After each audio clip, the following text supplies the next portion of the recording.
अनाहत चक्र का स्वरूप इसे जगाना और मंत्र सिद्धि का ज्ञान करवा रहा हूँ। शरीर में 7 चक्र हैं, उनमें अनाहत चक्र चौथा चक्र है।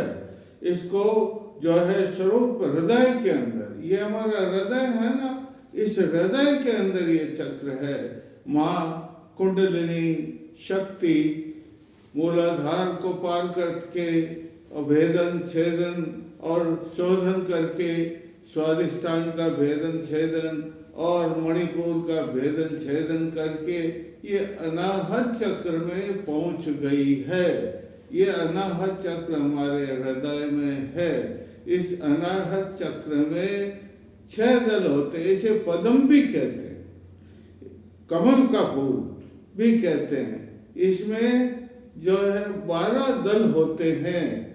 उन 12 दलों के ऊपर कम खम घम घम रम चाम छम झम झम यम टम ठम ये 12 अक्षर अंकित होते हैं। ये 12 अक्षर ही नहीं, ये 12 शक्ति के स्रोत हैं। इनसे शक्ति प्रवाहित होती रहती है। और इसकी कर्णी, ये कमल का फूल है ना चक्र, इसकी कर्णिका के अंदर 20 तत्व होता है, जिसे यम, उस पे ऊपर यम मंत्र है। य पर बिंदी या य और म और हलंत यम यम यम यम मंत्र का उच्चारण करने से ये अनाहत चक्र सिद्ध हो जाता है, इसमें सिद्धि प्राप्त हो जाती है। तो 12 तो शक्ति स्रोत वो, और ये यम 20 तत्व, और इसका जो है ये मंत्र है, इनके अलग अलग, वो मैं अभी बताऊंगा। इनका उच्चारण करने से, इनको जपने से सिद्धि प्राप्त होती है। देखो इसका वाहन है, इसका वाहन हरिण है, और हरिण टेढ़ा मेढ़ा चलता है, उसकी गति तिरछी है भाई। और इसके अंदर देखो मुद्रा है। मैंने हर एक चक्र की अलग अलग मुद्रा बताई है। ये मूलाधार की, ये स्वादिष्ठान की, ये मणिपुर की, और ये देखो तर्जनी और ये अंगूठे की। ये मुद्रा कौन सी? ये मुद्रा है इसकी। इसकी मुद्रा को ये रखने से ये जागृत हो जाता है भाई। तो ये इसके स्वरूप है। हर चक्र के 12 आधार होते हैं, उनमें ये इसका आधार, ये 12 आधार मैंने आपको बताए हैं। अब देखो इसको कैसे जागृत करना चाहिए, इस चक्र को वो बताता हूँ। भस्त्रिका मुद्रा है, व्यायाम है, प्राणायाम है। भस्त्रिका का मतलब पहले तो रेचक करो। रेचक का मतलब इसे रेचक कहते हैं। और उसके बाद में पूरक, ये पूरक, और उसके बाद में ये कुंभक। क्या करो? सांस को रोक लो, बिल्कुल रोक लो, हाथ यहाँ रखिए, रोक लो इसको बिल्कुल, और फिर भस्त्रा करो।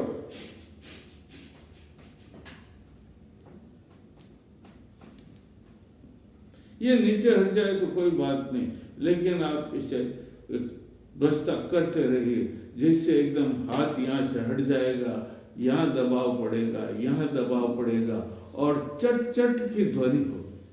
कौन सी ध्वनि होगी?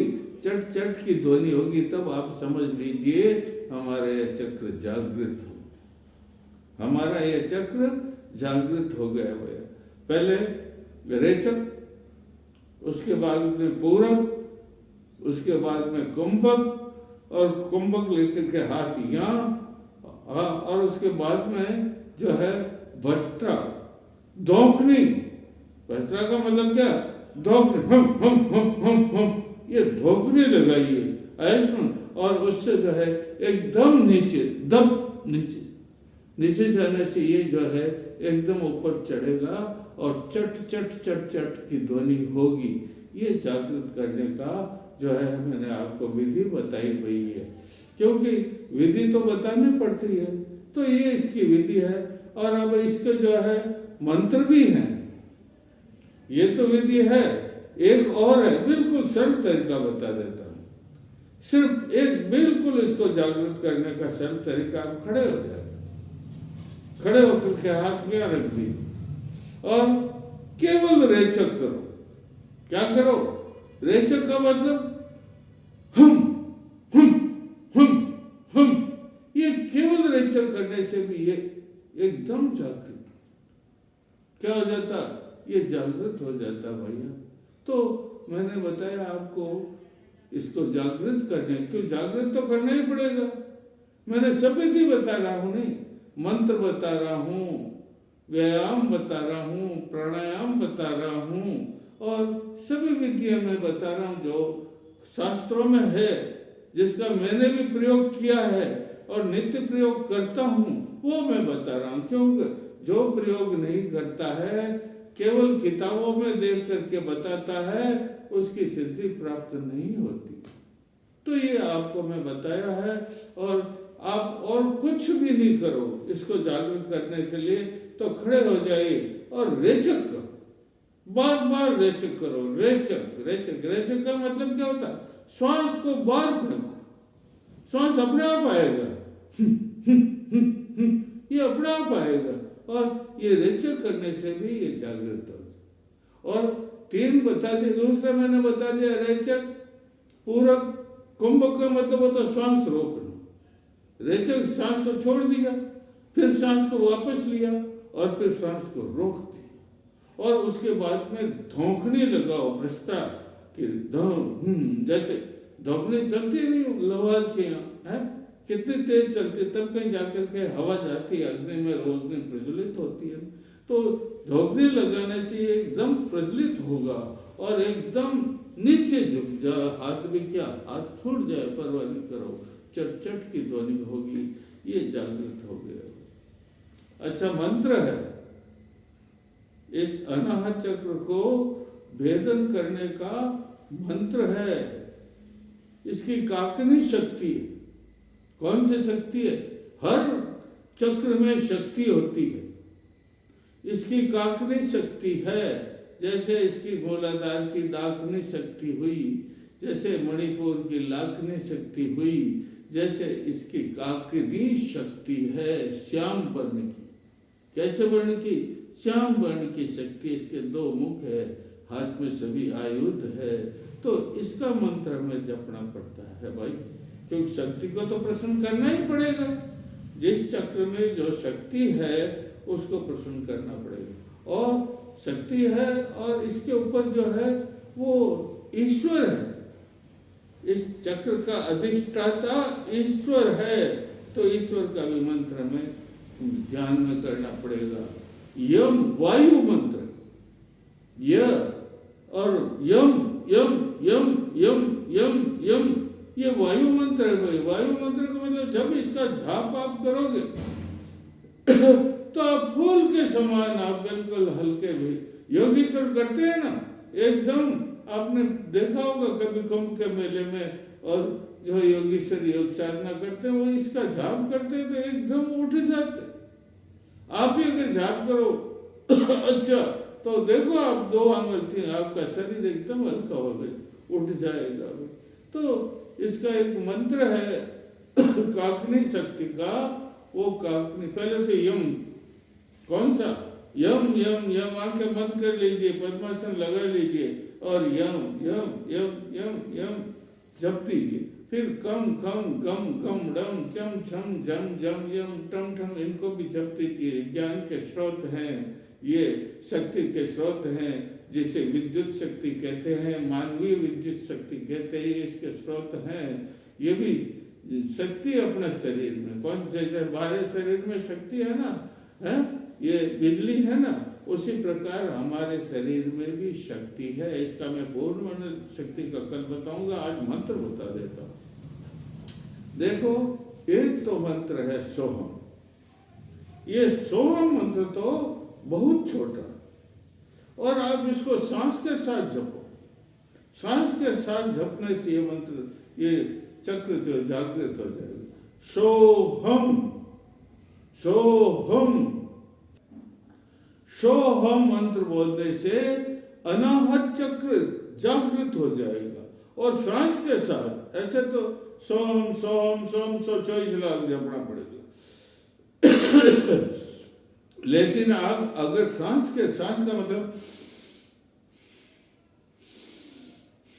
वो अपना आप सो बोलते, आप बोल रहे हैं सीटी बोल रहे हैं, देखो सो हम बोल रहे हैं अपना आप, ये अजपा मंत्र कहलाता।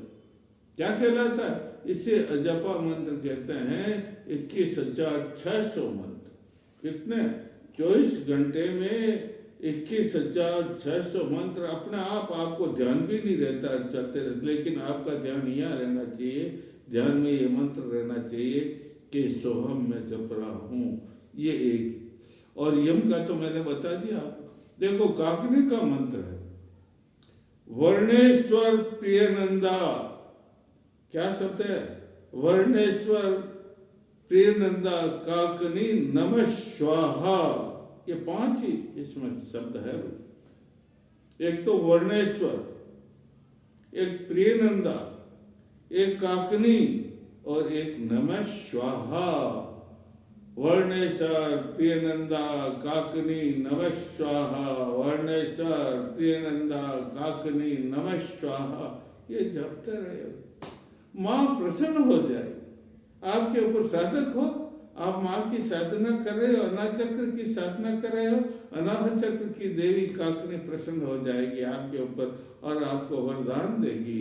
शास्त्रों में लिखा है जो अनाहत चक्र की सिद्धि कर लेता है, काकनी माँ प्रसन्न हो जाती है तो वो मनस्वी बन जाता है, तेजस्वी बन जाता है, ओजस्वी बन जाता है।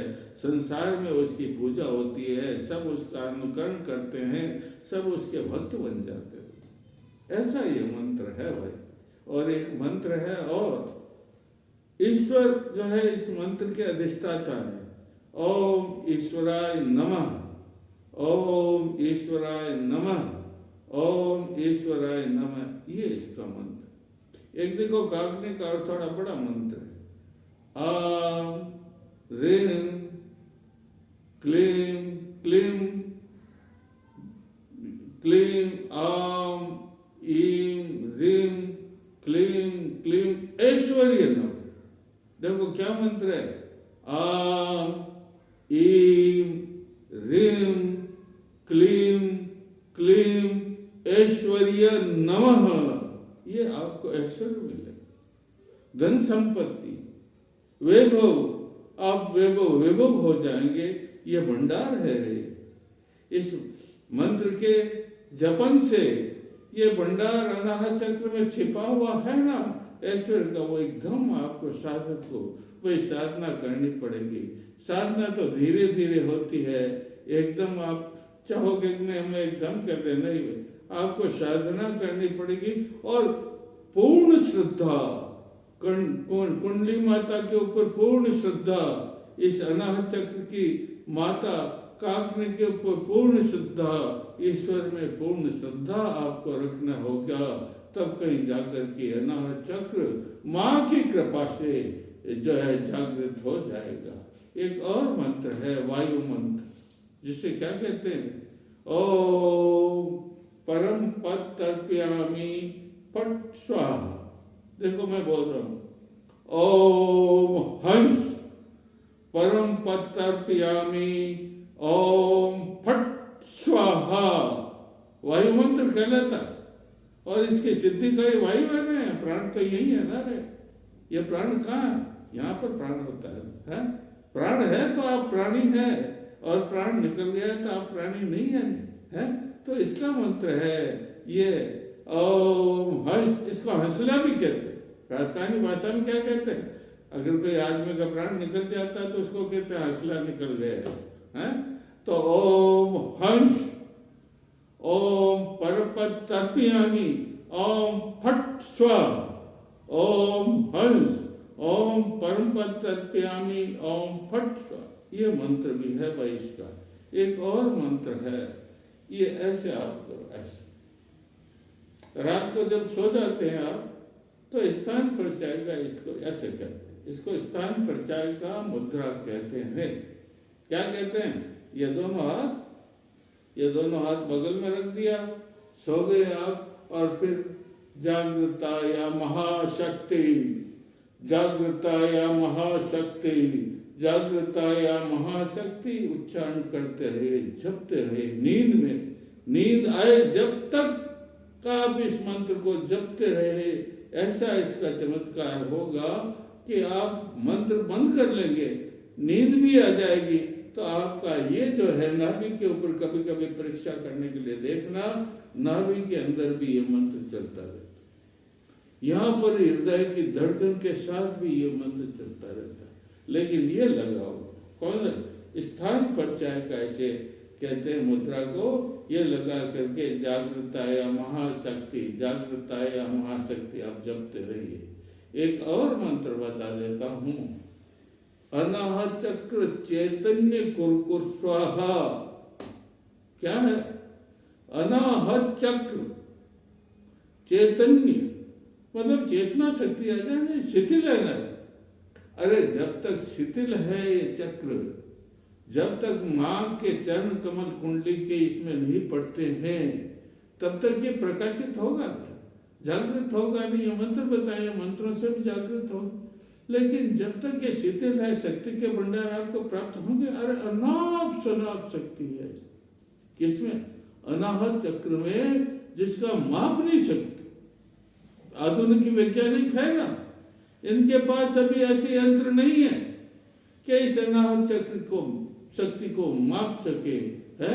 तो ये अनाहत शक्ति जब शिथिल होती है, ये जो है शिथिल होता है, तो जो है शक्ति का भंडार काम में नहीं। लेकिन आप मंत्रों से, अभ्यास से, आप व्यायाम से, आप जो है आसनों से इसको सिद्ध कर लेंगे, तो ये भंडार एकदम, भंडार के ऊपर जो ढक्कन है वो ढक्कन एकदम खुल जाएगा और आप महामनीषी बन जाएंगे, आप सिद्ध साधक बन जाएंगे, आपको बोधावस्था प्राप्त होगी और विश्व में आपकी ख्याति फैलेगी। बोलिए माँ कुंडली माता की जय।